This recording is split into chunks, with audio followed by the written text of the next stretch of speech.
Hello, and welcome to Rise Unwind. I'm Chris Molony. Each week, we connect with people across the country to share ideas, inspiration, and simple ways you can enjoy life right in your own neighborhood. On this week's show, we've got that and plenty more. Financial stress is a productivity issue. As you mentioned earlier, more than 50% of employees are reporting that they experience financial stress, and that financial stress is actually impacting their work. You know, we love a nice sticky glaze or like those cheesy baked casseroles, but my pots and pans don't love it so much. So sit back, relax, and let's rise and unwind. Have you ever wondered what it really takes to send technology to the moon and then make it work once it's there? There's a new documentary called Drive Me to the Moon. It takes viewers behind the scenes of a groundbreaking lunar mission and the collaboration that made it possible. So joining us today is Fabiana Neves, Vice President of Castrol Americas, to talk about the film and why this moment matters for the future of space exploration. Welcome to the show, Fabiana. How are you? Thank you for having me. All good here today. Thank you. All right, for our viewers just hearing about it, what is Drive Me to the Moon and what story does the documentary tell? Drive Me to the Moon is a documentary where you will see everything behind the scenes on what it takes to be in the moon, from the concept to design, to collaboration, to bringing innovation, technology, and all steps towards making sure, hey, we are in the moon again. And the movie follows the Lunar Voyage 1 mission from early testing to touch down on the moon. What do you think will surprise people most when they watch it? Well, the first one is making sure that the collaboration with the private sector and how new innovation has evolved and made it possible for the first time ever be in the lunar South Pole. So that's a pioneer opportunity never done before, and you can see firsthand, right? So on the documentary. Mission control is also a big part of the story. What makes this operation so unique compared to past lunar missions? Mission control is the brain behind the machines and truly what monitors, give control, as well as receive the data and insights of everything that is happening from the moment of the launch until the machine is in there, right? So is the brain, is the women behind everything that happens, right? So the ability to monitor, to receive the images, the data, the insights, and then turn this into actions that we can learn and evolve further is definitely the heart and the brain behind everything happening there. And Castrol has been involved in space exploration for decades. How did that experience shape their role in this mission and making of this film? For over 7 decades, we have been partnering with NASA since the Apollo mission, worked with the Mars missions, with the rovers, the Opportunity, the Curiosity, the Perseverance rovers, and our technology have evolved and enabled these missions to be successful. Now partnering with Lunar Outpost and the private sector to making sure that we do evolve, that we bring the technology, and our lubricants enable those missions to be successful is critical, has been critical for Castrol. We are really, really proud of being partnering and working and evolving with the space industry. With renewed excitement around lunar exploration right now, how does this mission help set the stage for what's coming next? Yeah, great question. We are definitely keen to support the goal of finding a sustainable way of having human presence in the moon. This mission was a first step towards that goal, so we are keen to continue partnering and making sure that, hey, we can make this a reality and there is a sustainable way for having human presence in the moon. So where can our viewers go check out Drive Me to the Moon and maybe get more information? You can go to our website, castrol.com/drive-me-to-the-moon, and also you can find us on YouTube. Fabiana Neves, I want to thank you for joining me today. Thank you. WrestleMania is already one of the biggest events in sports entertainment, and this year it's turning into an entire week-long takeover in Las Vegas. From SmackDown to Raw to the massive two-night WrestleMania at Allegiant Stadium, fans are getting more action than ever. So joining us now is WWE superstar Liv Morgan, champion, rule breaker, and one of the most dangerous competitors in the game. Welcome to the show, Liv. How are you? Oh, thank you. I love that introduction. Thank you. I'm doing well. I woke up the greatest Royal Rumble winner of all time. So I have no complaints, you know? All right, congratulations to you. You've been kicking butt, both literally and figuratively. WrestleMania 42 just got even bigger with SmackDown and Raw added to the week. What does it mean to be part of like an entire WrestleMania week instead of just one night? Yeah, so WrestleMania week is always chaotic in the best way. We have Friday Night SmackDown, as you said, Monday Night Raw. We have the WWE Hall of Fame ceremony where Stephanie McMahon's going to be inducted into the Hall of Fame. So iconic. And then we have our 2-day spectacle of WrestleMania. It is a very busy week, but it is so worth it. There is so much connection with the WWE universe, so many opportunities to run into your favorite WWE superstar and get an autograph and get a photo. Giving back to the WWE Universe and the community of Las Vegas for so graciously hosting us in our second year of WrestleMania there. You know, last year we had our most successful WrestleMania of all time in Las Vegas as far as attendance and viewership. And so we are excited to run it back and do it bigger and better than ever. You've had some massive moments in your career. Money in the Bank, championship wins, the Revenge Tour. When you look at this year's WrestleMania season, where does that rank for you personally? Ooh, well, you know, I think for me, it might end up ranking as number one because after 11 years of hard work and dedication, I've finally certified myself a spot in the WrestleMania event. Which day, I don't know, but it doesn't matter because I'm going to walk out a champion. And so I'm super excited. Okay, and Backlash is coming up in Tampa in May, and it's the first premium live event after WrestleMania. How does the energy shift after WrestleMania, and why should fans expect fireworks at Backlash? Yeah, so WrestleMania to me kind of signifies like the start of the wrestling new year. You know, we work all year to lead into WrestleMania, to tell these stories and have these matches at WrestleMania. And once it's done, it kind of feels like a reset.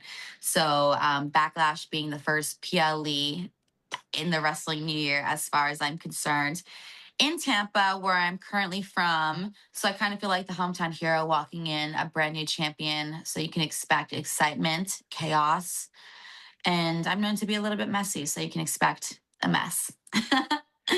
All right, some fans love you, some fans love to hate you. Either way, they're watching, but how do you channel that reaction when you step into the ring?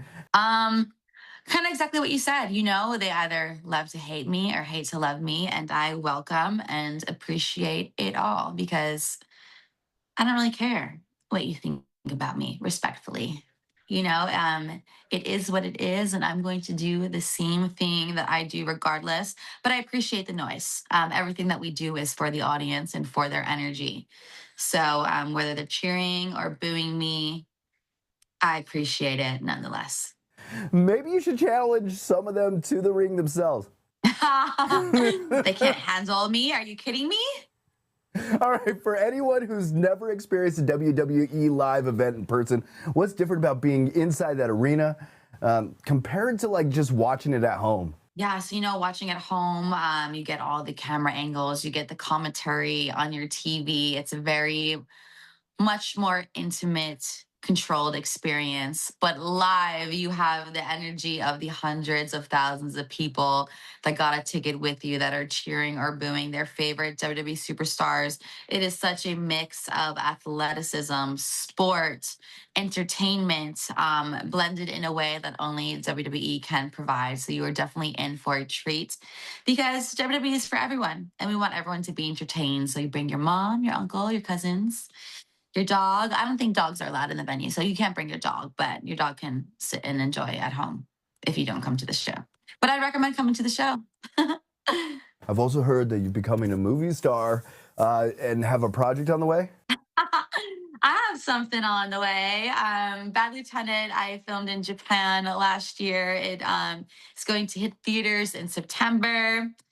I was very excited about the project. I learned a lot, and I feel better after the fact, having the experience. I was lucky to be in the room with all of these incredibly talented veterans of the film industry. And the WWE audience is going to see me in a way that I think perhaps they never thought they'd see me. So I would tune in.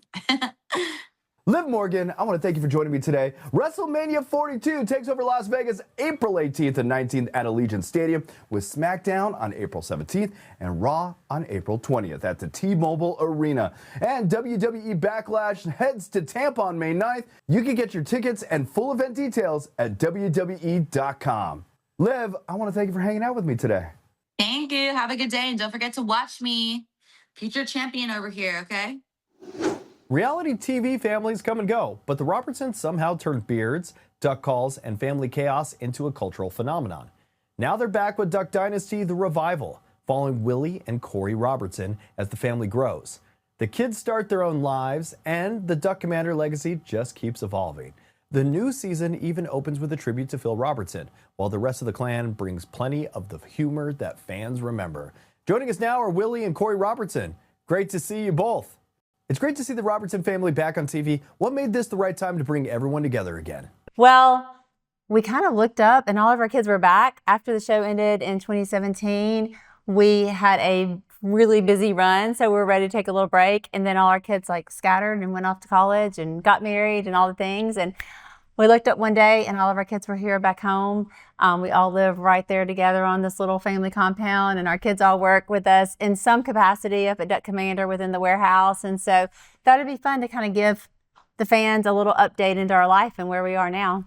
When people first met your family, the kids were a lot younger. Now they're married, raising families, and starting businesses. What's it like watching the next generation step into the legacy?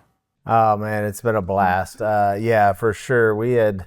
I think the main test was, do you want to be back on television? Because our kids had been on it, and so when they decided they would, we knew we didn't ruin them too bad. Well, watch them grow up, and our cast members have gotten way bigger because we have a lot more little kids, and also all their spouses. And so, yeah, it's been fun watching kind of what they're going to do in life. And fortunately for us, they all ended up back here in Louisiana, and yeah, it's just been a joy. And then a lot of them have drifted to the office, and so yeah, it's kind of it's made for the kind of the next generation to see who's going to take it on. And you know, I didn't take over Duck Commander until I was 30. Grew up in the business, never saw myself working here. When I was 30, that's when Korie and I came back and actually started working full-time for the company. So they're right about the age to where we were, and we're going to see who's next potentially to jump into the business. Duck Commander has always been at the center of the show. How has the business changed as the next generation gets involved? Well, we're still right here in our Duck Commander warehouse. We're still making duck calls right here in West Monroe, Louisiana. But now the family business has expanded quite a bit. Sadie's Live Original, her whole women's ministry is there. John Luke's into coffee. Bella's actually running our store and our museum. Will and Abby are back. Spoiler alert, Will and Abby made back this season. So everybody's right there, but everyone is doing different things. The premiere includes a tribute to Phil Robertson. What did that mean to honor him in that way? Yeah, it was kind of crazy because the week that the actual new series started, season 1, was the week that Phil actually passed away. And so it was literally a passing of the torch from Phil and that generation down to the next. And so we just thought it'd be awesome to start out season 2 honoring him. And we see some great parts of the show on there. I mean, it's like tons of real moments. And then also we had to kind of make it Robertson, and we had some tributes to Phil, some competitions like we like to do. Just a fun way to remember him, not only for us as a family as we go through the process of healing after he's passed on, but also for all the fans who's watched him for years and have really fallen in love with Phil and what he says. And yeah, to see him start off this show, it really was a tribute to the whole effort of even doing it. I mean, like Korie says, when we did that episode, it just felt like this is why we needed to come back and do the show. Yeah, it was really special. The most special part to me was having Miss Kay on there. We actually got to sit down with an interview for her, and she got to just reminisce about Phil and what his life meant to her. So it was really, really special. I was nervous for her, but she did so good. And I know that we'll all be glad, our family will be glad to have that moment and that legacy captured. There's also a sweet moment with Sadie welcoming her baby girl. What's it been like watching the family grow with all these new grandkids? Yes, you get to see it was really full circle season because it does start off with the passing of Phil and ends with new life being born. So there was a real passing of the torch in this season. Sadie actually found out she was pregnant the week we started filming season 1. Yeah. And then Kit comes into the world at the end of season 2. So yeah, you just get a lot of real life moments. I think whenever we all sit down as a family to say, like, what do we want this show to be? One of the words that all the kids said was authentic. You know, we wanted to bring people into our lives a little bit, let them see things that we're really going through, the good and the bad, and the fun. There's a lot of fun, and we laugh a lot. But that's kind of what it's all about. It's life. And actually, since we've gotten through filming, we have had twins now. John, Luke, and Mary Kate have had twins, so which is our 10th and 11th grandchild. So grandchildren. So. Corey's getting old. Corey's getting old.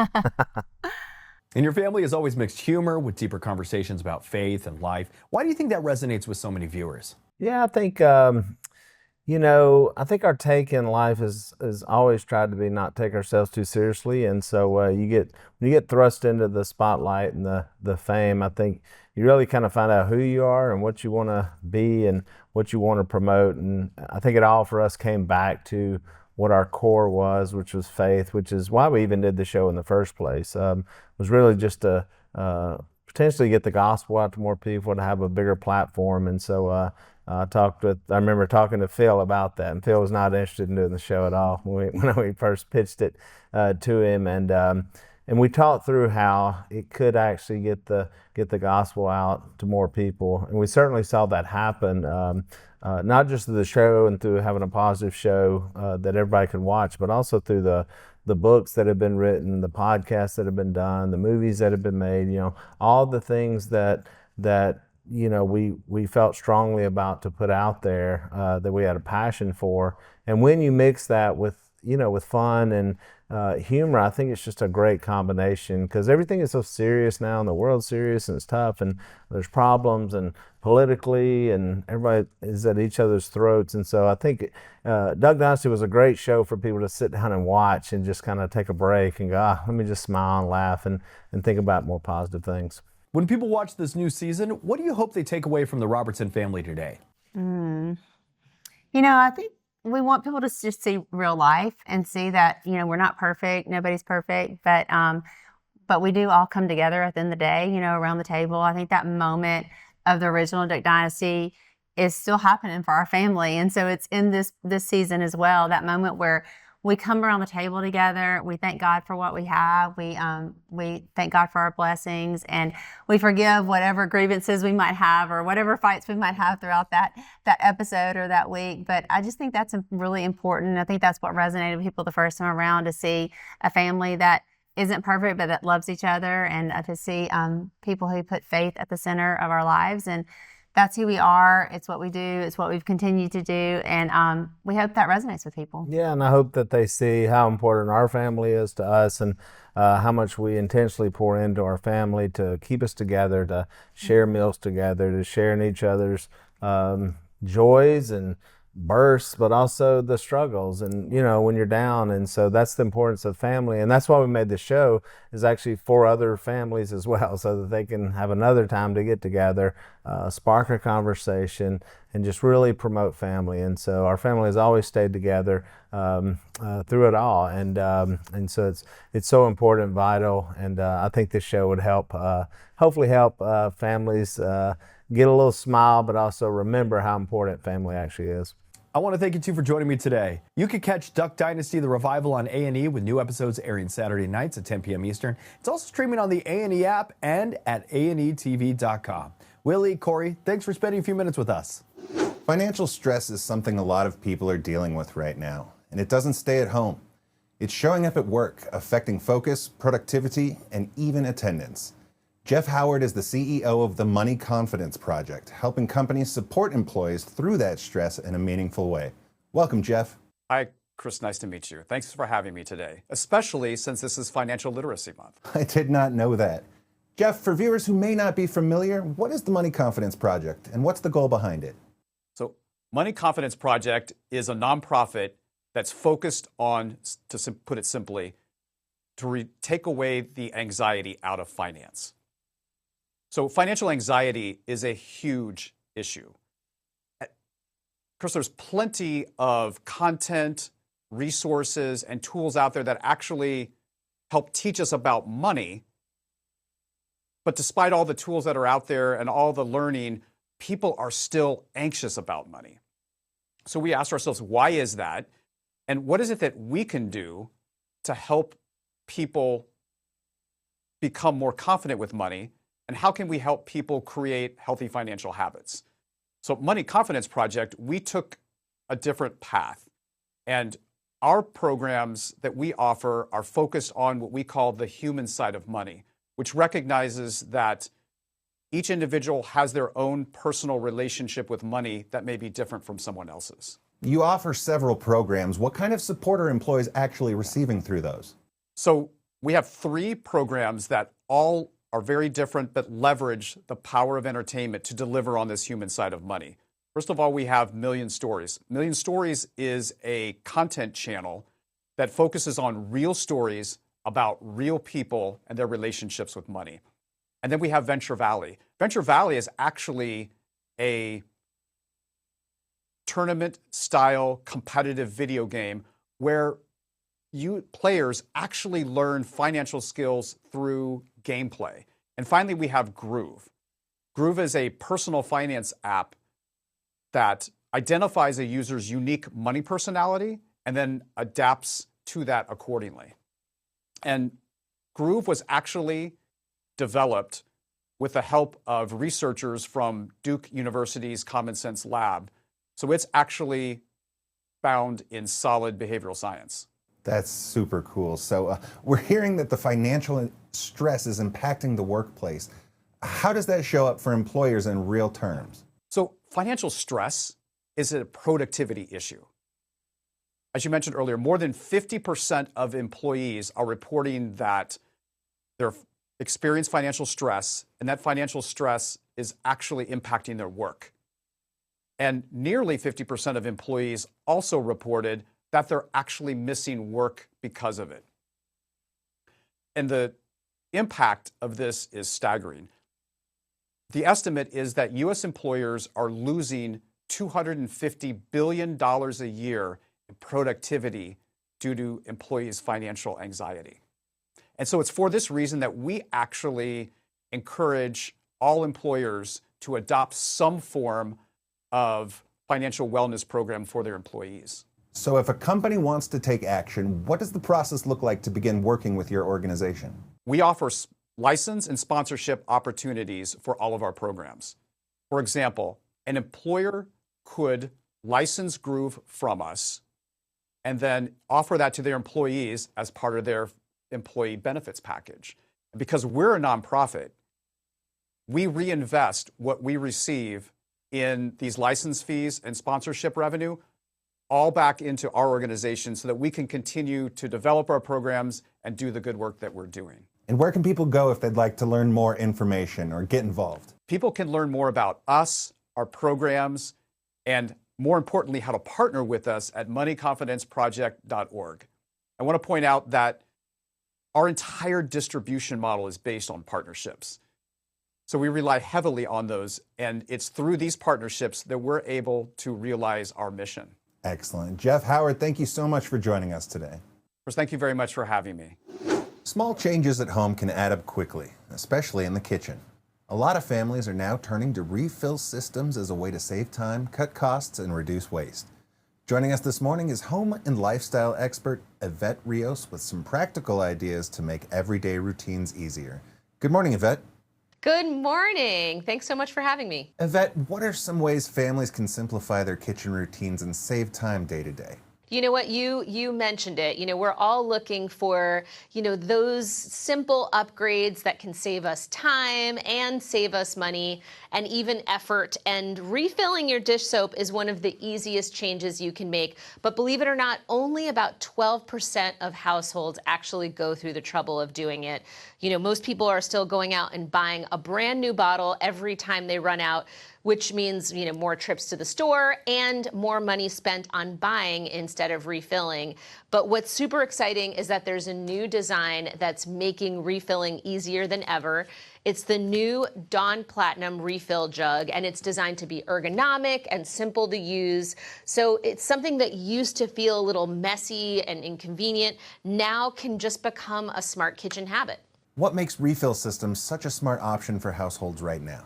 You know, I've love to save money and I love to save time, and I'm always looking for those ways to get the high-end results on a budget. And this is one of those little upgrades that really adds up, because switching to the refill routine is going to be a great kitchen hack, you know, for speed, but it's also going to be a smart move for your wallet because it gives you the lowest cost per ounce for what I call that iconic grease-fighting power that you get from Dawn Platinum. How does the Dawn Platinum refill system improve the dishwashing process? You know, so I am a big cook. I love to cook, and on the show that I host called Recipe Rehab, you know, we love a nice sticky glaze or like those cheesy baked casseroles, but my pots and pans don't love it so much. So what I love about this formula is it works even better than the old formula. It's really known to be kind of a grease magnet. It helps remove 99% of grease and food residue, and it cuts down on my need to scrub, which means a lot less work for me. Plus, the new formula is packed with ingredients that really breaks down tough foods like that baked on cheese, the sticky sauces, all that burnt on residue, the kind of messes that we all have to deal with in the kitchen. And the jug is designed to help you pour 37% faster than the old jugs. So refilling from the bottle to tackling the dishes, like every step just got a lot quicker. What tips do you have for getting the most out of a refill system at home? You know, the main thing is, you know, believe it or not, washing dishes is the #1 most disliked daily chore. And this is going to save you time and effort. And actually, this is the kind of task you can really get the kids on because it is so easy to do. Basically what I do is when my Dawn bottle hits the refill line, which there's one right there, all I do is just grab the re-engineered jug to top it off. So this one has an easy pour spout, which is basically a spout that's kind of oval shaped. So what that means is that as you're pouring, the air is able to go in and out, so you don't get that like glug, glug, glug and the crazy mess that you used to get when you were refilling. It's nice and balanced, it's easy to use, so it really, really simplifies the whole process. Where can our viewers find more information? For sure, you can go to dawndish.com, and the new Dawn Platinum value-sized jugs with the new formula are available nationwide in stores and online. Evette, thank you so much for joining us today. Thank you. Have a good one. That's it for Rise and Unwind. Thank you so much for watching. If you'd like to learn more about the show, visit our website at riseunwindtv.com. And for behind-the-scene moments and celebrity interviews, be sure to follow us on Facebook and Instagram at Rise Unwind. You can also find our full episodes on YouTube under the same name at Rise Unwind. Until next week, I'm Chris Molony. Thanks for spending a little time with us on Rise and Unwind.